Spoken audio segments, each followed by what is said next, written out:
So we're back at the Rings of Power again. 25 million people did watch the show last week. I'm very excited to see how many people watch the show next week. How many people will tune in for episode 3?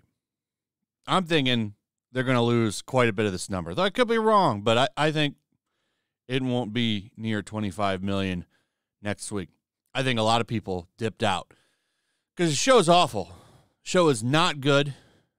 I very much agree with the 39% over here on Rotten Tomatoes. In fact, I would say, personally, I give the show a 5 out of 10. And that is because I liked the dwarves. I thought they were pretty interesting. I wish they had more of that. But instead, we get Galadriel. And she can't carry this show. She's got 4 or 5 facial expressions. Wood, anger, annoyed, indifferent, disgusted. That's pretty much her range. And who wants to watch 8 hours of Brie Larson? I can't think of too many people. So she's going to be the downfall of this show. She drags the entire show down. Her and the Harfoots drag the show down. The Harfoots are pretty bad as well. Pretty annoying. I can't stand them. Every time they come on the screen, I just roll my eyes. Just like every time she hits the screen, I roll my eyes. It's terrible. But it's not possible for the show to just be bad. It's not possible for the show to just be bad. No. It has to be those naughty fans. They're out there review bombing the show. Out there review bombing it so bad that Amazon has suspended letting you review the show for, I believe, 72 hours. So 72 hours, you can review the show. A lot of people going over the reviews and talking about how the reviews are biased. There's no way this show could be shit. There's no way this show could just be garbage. No, it can't just be garbage. This show, they spent so much money on it. It has to be amazing. It has to be the best thing ever made. Every time this happens, it's just funny to watch all these shill networks run and try to put some kind of reasoning on why the show is getting bad reviews and why it's not resonating with audience, because it can't. Critics loved it, 84%. It's got to be great, because 230 people from Los Angeles and other big cities that sit in Starbucks all day and have no connection to regular people because they could never see themselves in the shoes of anybody else, love the show. Are the same people that get tote bags, the same people that are owned by some of the people that own the show, like Jeff Bezos, who owns the Washington Post. And from what I understand, Amazon owns IMDb. But no, there's no way that anyone could actually dislike this show. There's no way. They have to be racist or sexist or something.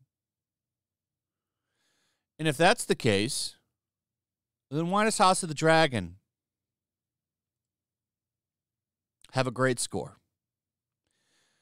84% from audiences. Has a race swap, too, by the way. Most people are actually pretty okay with it. I think the Valerians in the show are actually pretty interesting. And I don't think it's a big deal. And I don't think I'm the only one. If you put the product out there and it's really good, people will accept it. And House of the Dragon has been pretty accepted. I think it's a fantastic show. And this show's even got some kind of woke themes to it. What I mean by that is the struggles of women. Women had it pretty hard back then, okay, in the medieval times. So, like, they talk, like, Valeria, I forget her. I forget her name. The princess. I think it's Renea. I can't remember. Yeah, Renea.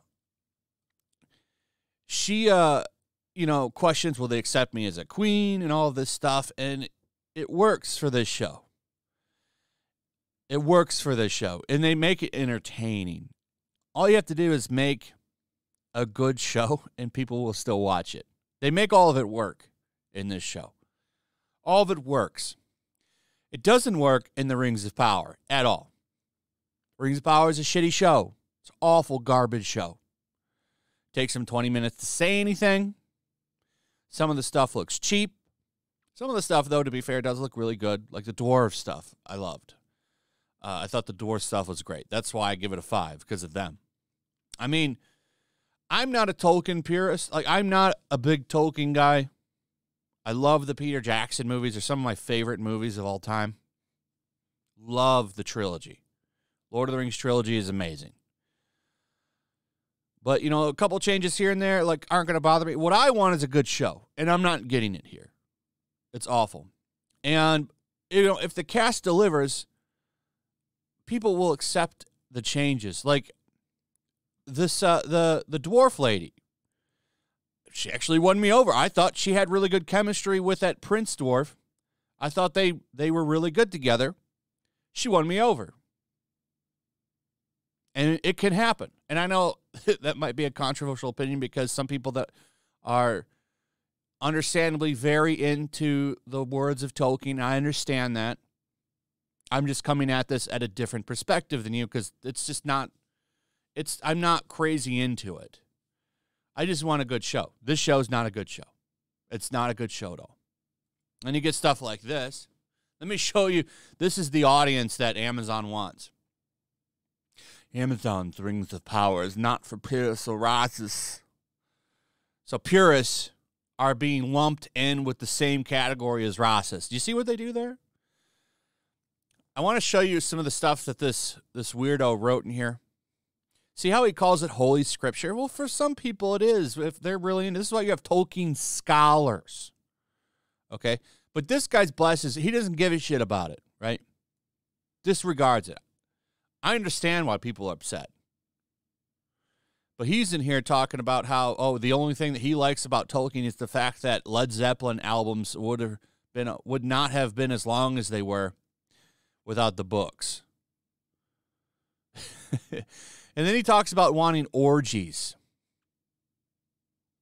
in the show. I'm not kidding. Not kidding. This is the audience they want. Listen to this. Part of me would have loved it if Amazon had done a George R. R. Martin and sexed up Middle-earth a little, giving us orc orgies and horny hobbits, and in the process, perhaps giving a whole new meaning to Lord of the Rings. But no, this is very much the same vibe Jackson presented in his trilogy, a family-friendly spectacle with PG-13 rated violence, even though Amazon spent $250 million on the rights. I'm not going to go too much more into it, but it's just getting so ridiculous. And I like using the House of the Dragon because they talk about the House of the Dragon backlash in here because of the Valerians. Okay? Where is it here? It's not being review bombed. You know why it's not getting review bombed? Because it managed to be a very good show. And what is review bombing anyway? Just because the show sucks and a lot of people review it and don't like it doesn't mean it's getting review bombed. What's happening is the shills who love all this shit, that give this an 84%, they're being defied by people who they don't understand who are giving it a 39%. That doesn't mean it's being review bombed. I hate this review bombing thing because it's not real. What's real is if the show is quality, people will love it regardless. Just like people love House of the Dragon. House of the Dragon could go off the rails, by the way, just like the original Game of Thrones did. But for now, 3 episodes in, it's pretty damn good. Because of that, people like it. Despite any controversies. Anyway, that's pretty much it. Let me know what you guys think. Also, if you would please like, subscribe, share the video. Make sure you're still subscribed, hit that notification bell, and I'll see you guys on the next one. Peace. Make sure to check out my locals. There's a link in the description. It's a fun community that I'm trying to build over here. If you don't want to support me on YouTube, you can come over here. None of that money goes to YouTube. You also can just come over here for free. But if you are a supporter over here, I do plan on doing an extra live stream once a month and throwing links to the supporters so you can actually come on and have a supporter live stream with me. Also, it's a good place to catch all of my content. You don't have to worry about notifications like YouTube. They'll definitely work over here. So come check out my locals. Also, if you want to help support the channel, check out my Teespring store. There's a link in the description. You can find some merchandise in there that you might want to check out. Also, make sure to follow me over on Twitch. I do watch parties, play video games over there. They're always fun. Follow me over there and come hang out. Also, make sure you subscribe to YellowFlash, my other channel. There's a link to that in the description as well. I do a lot of live streams over there that I don't do on this channel. Usually smaller and a little bit more personal. So make sure you follow me over there and sign up.